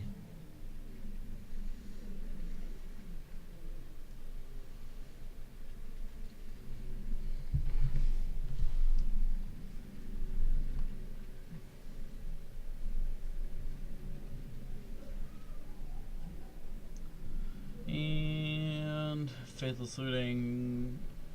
Maybe I would potentially see like cast this Faithless Looting, pitch of Souls, flashback Souls here. It's not great, but like, yeah, that would be the play I would expect to see. Draw 2, pitch those 2 land. No, keep a land. There we go. Fetch. I also would have maybe like to see a fetch before looting. Less likely to find land. yeah. But the Marty Pyromancer deck, for having 3 colors, it actually plays a lot of basics. I think it plays like 4 or 5 basics, which compared to three color decks, that's a lot of basics. Yeah.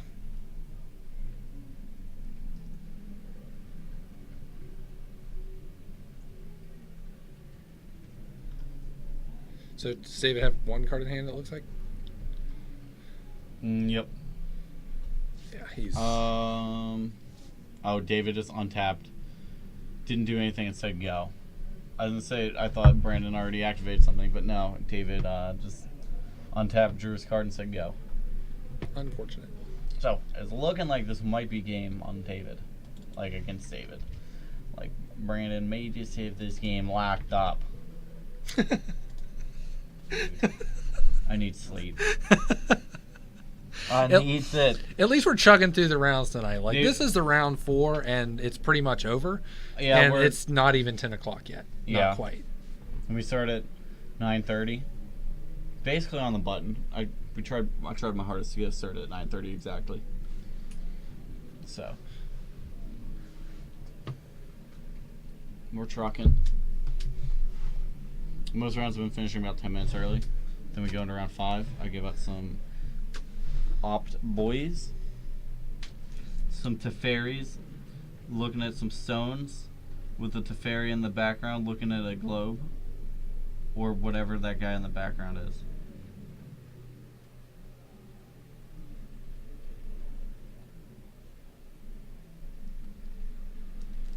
They look nice either way. That flavor text. The crystal pulsed with the power of Teferi's Planeswalker Spark. Had Joyra given him a blessing or a curse? Dun, dun,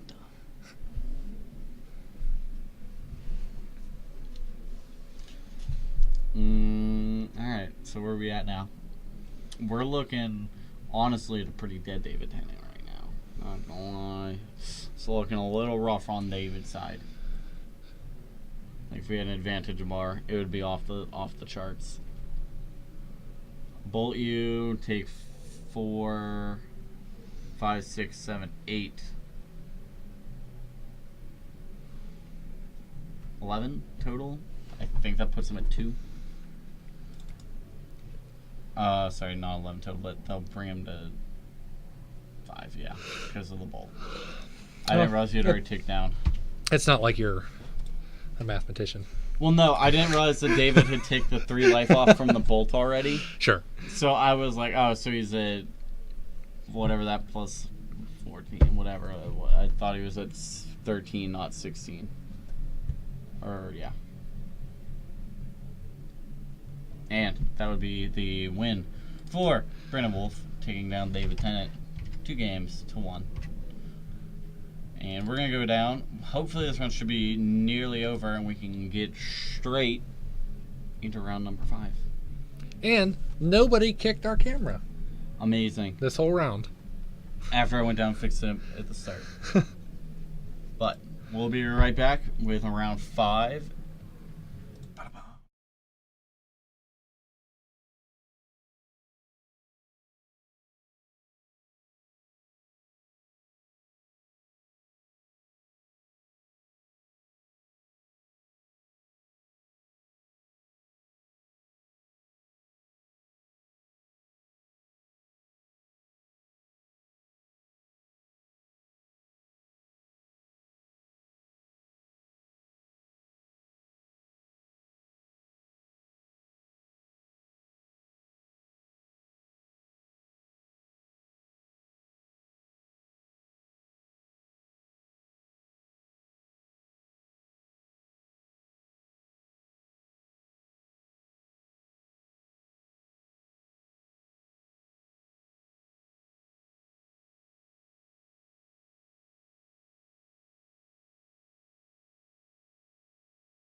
And we're back.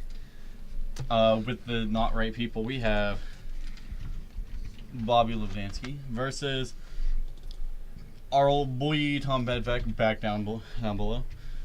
I think I'm putting Kiki As for told. as for told before. Pretty sure Bobby's last name ends in a Y. I'm pretty sure it does. Whoever did this before is. Boom. I And think I Bobby's on can't- Chund. I can't imagine him playing elves. Boom.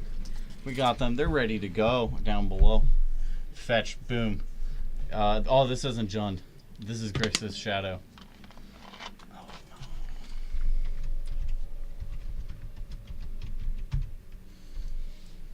Grixis Shadow. Shadow. Oh, baby. Look at that basically flawless opening hand. With no land. Tom, I support you fully. Lands are a thing of the past. Yeah, nobody needs them. I don't even know what you make him discard here. Maybe the Asphalt? Or yeah, that makes way more sense. I'm too far out of it. So if when he does hit his land here, nope, no land.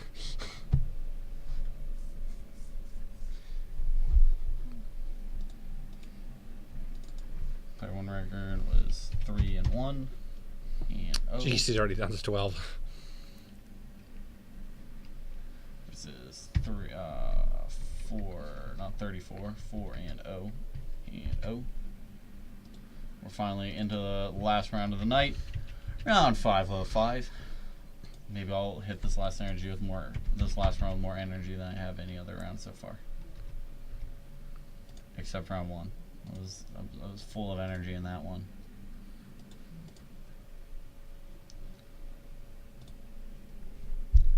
And I think everything's correct again.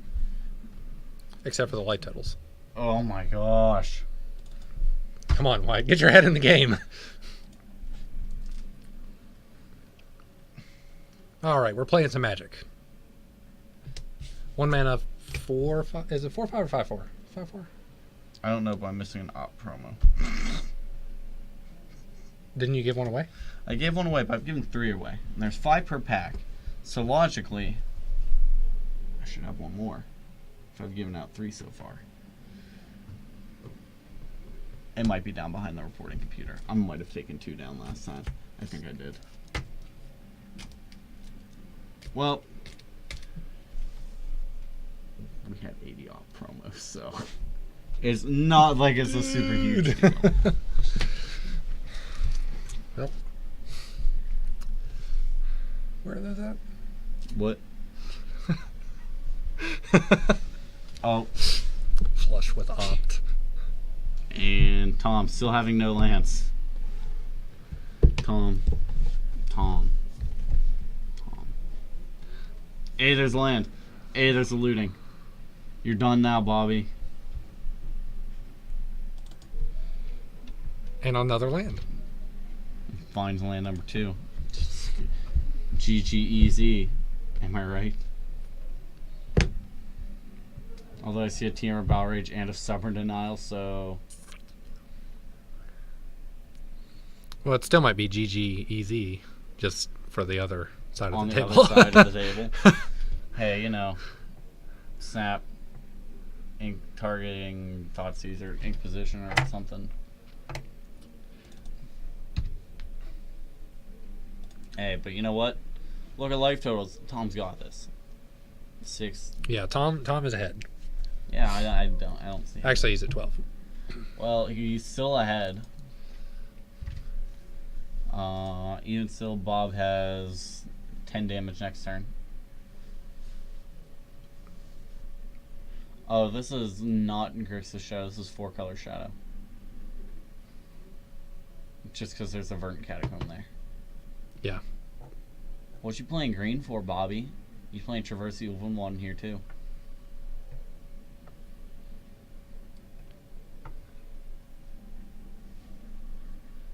Now we're tied up.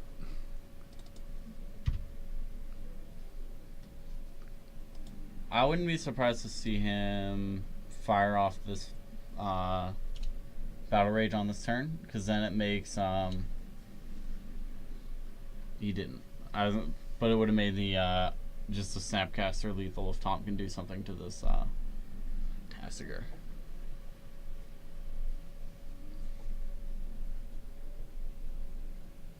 Whereas if he holds it up, then next turn, if Tom gets to untap, kill Tasigur somehow, He's back in the game. yeah, it's, I wouldn't say back into it. It's still a 2-turn clock for Bobby, but oh no, never mind. I lied.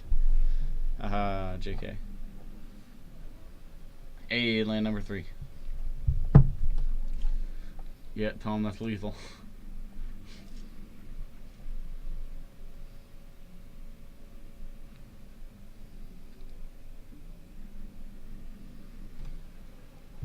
Loot and scoop.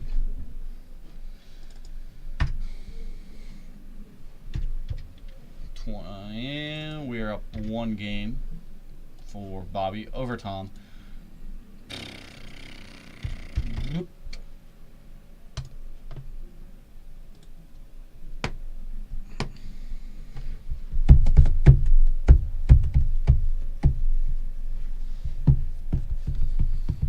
What's this game called again? Bofa. They say magic together. We've lost it. We're out of it. But we're 4 minutes into this round and we got 1 game down. Yeah. Stop. Fortunately for you though, after this is done, you can leave. I Yes, can't. that's I have true. to You have see. to I have to stay. see Yes. FNM through to the Yep. end. You have to go down with the ship. I'll be the first mate that's jumping on the life raft. Hey, but you know, I'm getting paid. Yeah. I'm getting paid for this part. Yeah, no you doubt. are. Although it's all going into that box of unstable. Mine's literally going to Warhammer stuff. So. Yeah. Yeah. Hey, but you know. That's okay. I think that the unstable box will be worth it because it was fun to draft. It is Although a fun set to draft. I drafted we did 3 drafts with that box. So we had 4 people, and I basically drafted the same deck every time. What did you draft? I drafted basically anything that had to do with rolling a die, and then willing test subjects, which are a 1/1 for 3, or no, a 2/2 for 3. And if you roll a 4 or higher on a die roll, they get a +1/+1 counter, Okay. so they can get out of hand. I unfortunately, because I had the errata, I had the infinite combo, the half kitten half pony infinite combo. Did you see that? No, I don't. So I don't remember. the front side is kitten, which is whenever a non-token creature you control enters the battlefield. Yeah. And half pony says the effect is exile target creature you control, then return it to a battlefield. So if you had a card with a flicker effect, you could infinitely flicker it. So you could have, if you had like literally anything, you could just like infinitely flicker it, which was gross. There were a couple cards that just gave you like infinite damage, kill somebody. Yeah. The other one that was really sweet though was being like, I had the one, I can't remember. It was like whenever a creature enters the battlefield or a non-token creature enters the battlefield under your control, like roll a die and put like this guy gets this big or deals X damage. Target player loses that much life. That one, the boa, half kitten, half boa. Yeah. Nick kept doing the half kitten.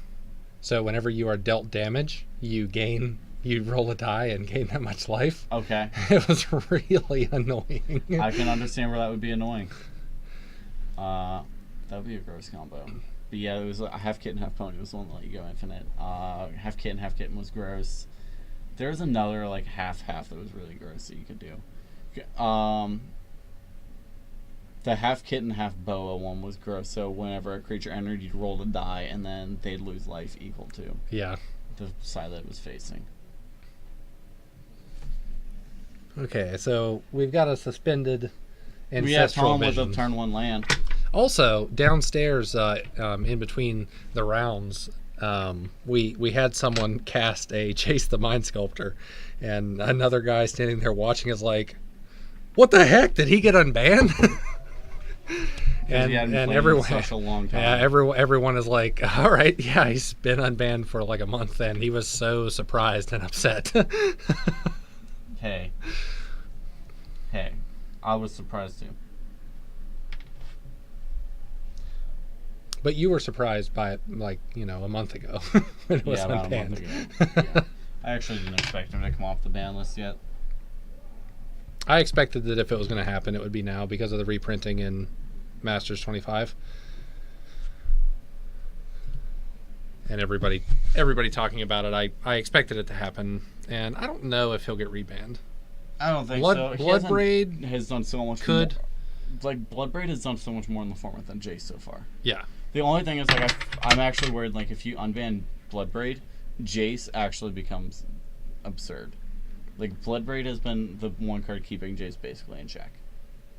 That's fair. And then, like, for the most part, most of the strategies, if you're not playing Jace, you're playing Bloodbraid.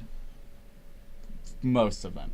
We still have, like, humans and affinity and stuff, but, like, as far as popularity goes, they've really fallen off compared to the more, like, the harder control decks. Like blue-white control has been seeing a little bit more than Jeskai control. Yeah.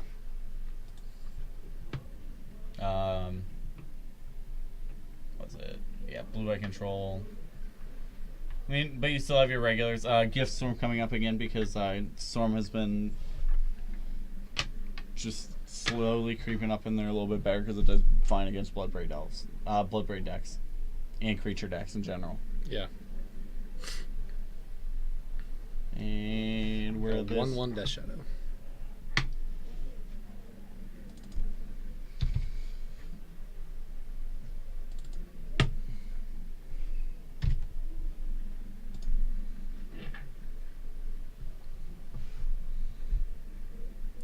Gaunty. Oh man. He's gonna Glorious Vengeance and Gaunty him. Get him. Tom, what did you get? We don't know what you got. I can't believe you've done this. I love that video so much. It's even better because I'm horribly tired. I know. The things are always so funny. I can't believe you've done this. Oh man, he's still another little. Yes. What is going on? He Glorious Vengeance in combat to block this guy, and then got a Liliana. Oh man, but he's gonna kill his own Liliana. Oh wait, are we gonna see a counter spell though? It's gonna get dispelled. Alright, wow, that's crazy. Stealing 2 Lilianas on camera. Ayo, Tom. Stealing 2 Lilianas. That's like $200 on camera. Yeah, that monster. Wouldn't be the first time we had somebody do some unspeakable things on camera, but we won't talk about that here. Yeah, I mean, we had the one guy, Claypool, give the one kid when we did commentary, gave him one of these on camera. It's above my waist, so it doesn't matter, but gave him one of them above the, like, on camera. And the best thing about it was I was over on the over here fumbling around and didn't see it.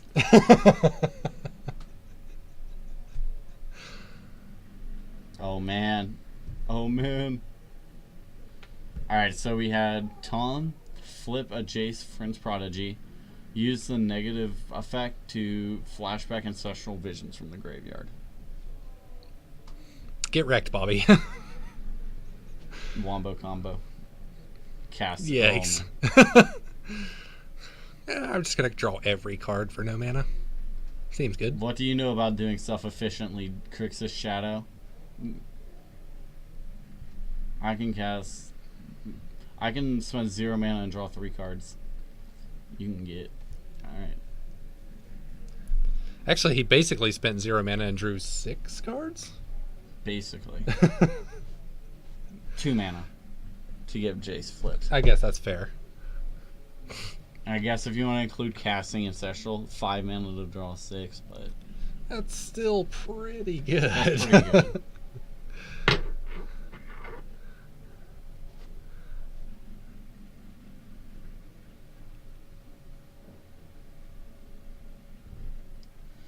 Flashing back the other Ancestral Visions to draw 3 cards, giving up his Jace.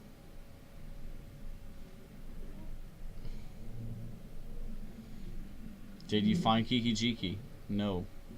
He found something else. Oh, okay. Faithful Suiting. I literally cannot see the card at all. I can't see his graveyard anymore. But there's an attack for 1 there. Get him. Send it. Also, completely unrelated to this match, are you ready for Season 3 of My Hero Academia tomorrow? Sure, I'm ready for it 100%. I'm so excited. I've never watched it. Kimmy has, So, I think. Season 3 starts tomorrow. Sweet Snapcaster nerd. I want to see some more One Punch Man. That's slated to come out this year too.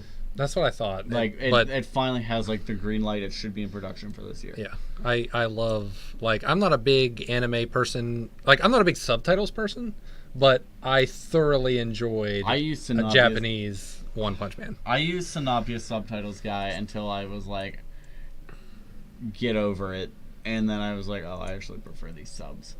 I feel like One Punch Man could not possibly be as good if it was in English. They would have to get just the right voice, because his Japanese voice actor is just It's so so perfect good. for his, like, the carelessness of Saitama. The other good one, the guy who wrote that one, his other show,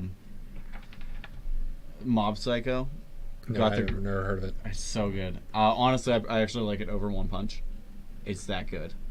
Might have to check that out. It's the drawing style isn't nearly as like clean. It's a lot like I like more cartoonish and rough style, but follows like this awkward kid who has psychic powers, like unrivaled psychic powers, and he suppresses them because he doesn't want to hurt people. Yeah. It's so good, but season 2 finally got the green light. And like the best thing was like his mentor is a con man who claims to have psychic powers. And whenever they announced it being greenlighted, they did a 1-hour special of all of season 1 recap through the like his master, where like his master thinks like, you know, embellishes the truth a lot. It's a really good series, definitely worth watching.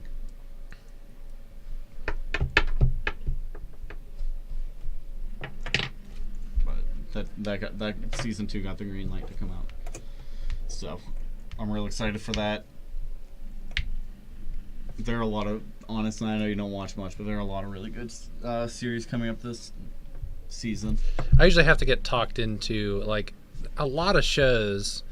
My wife will have to, like, basically make me watch. Like, One Punch Man, I really didn't have any interest in starting, but then I watched it, and it's so good. It was. I would have never watched it on my own, though. Never. I wouldn't have even considered it. I think my thing with One Punch Man was my friends were like, the fighting scenes are so good, and I was like, how can they be good? He kills stuff in one punch. And then they're good. Then they're really good.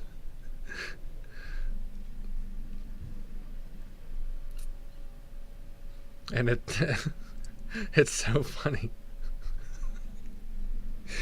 100 push-ups, 100 sit-ups. 100 squats, and a 10-kilometer run every day. What? That's it? That's I all went you through did? hell. You might be. It might feel like you're going through hell, but in the end, it's worth it.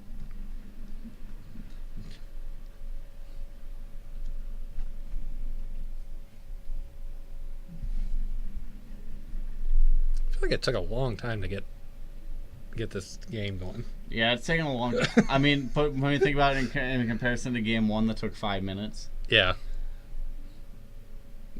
Bobby's just like, I don't know, sure, I'll keep it. Probably fetching a basic forest.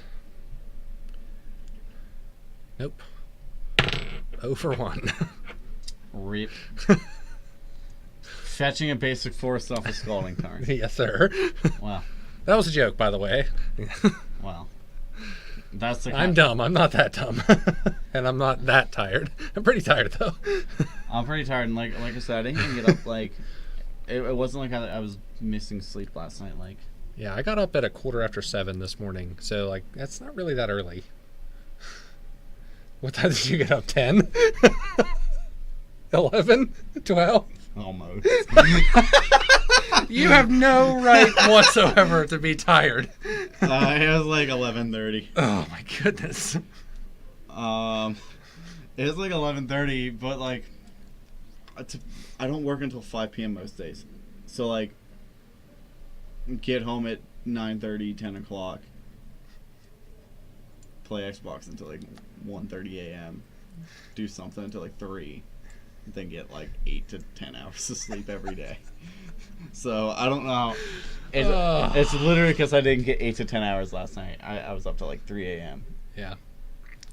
As far as I can tell, the amount of sleep I get doesn't really make too much of a difference. Like if I sleep like 5 hours, I'm really tired when I get up. If I sleep, I've literally slept, like I can take a nap for like 4 hours, go straight to bed, sleep for 12 hours, and get up and be tired the whole next day. Like it doesn't matter what my sleeping pattern is, I'm just always tired. For me, if I wake up before noon, most of the times I'm tired. If it could be 12:30, I get up, I'm fine. But like if it's before noon, I'm tired. I'm out of it that entire day. And like the thing is, there are times like, I have to get up early, and like I have to get up at like 9:30, and I'm like, What, I think, was that a counterspell? no, counterspell's not legal in modern.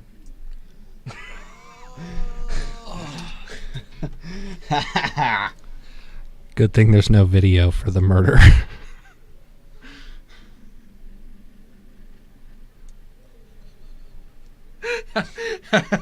How mad do you think Brady would have been if somebody played a counterspell and he's like, what? Yeah, they just reprinted it, dog. Oh my gosh.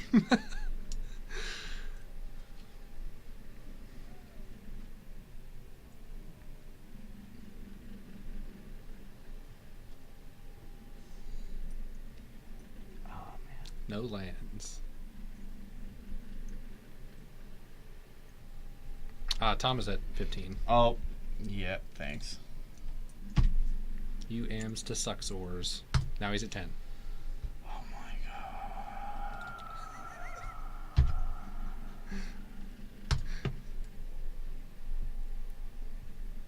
Passive aggressively clicking the mouse really hard. Yeah, he's really slamming that thing. You He's can't even so see mad. it. You can hear it. Dude, all it takes... Oh, there's a sub. Never mind. Oh, dude. Oh, he's safe. Does he have a land? This is going to be crazy when Tom goes... Draw a Simian Spear Guide, pitch it, cast As Foretold, and win. Or land.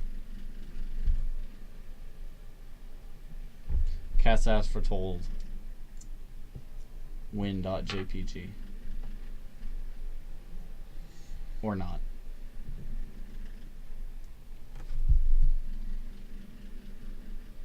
Who's Kiki Jiki?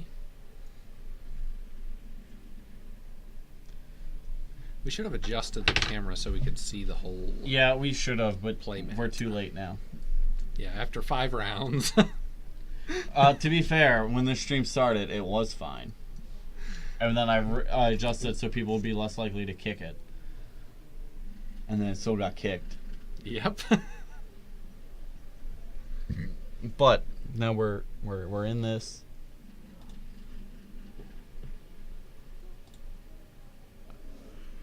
Ugh.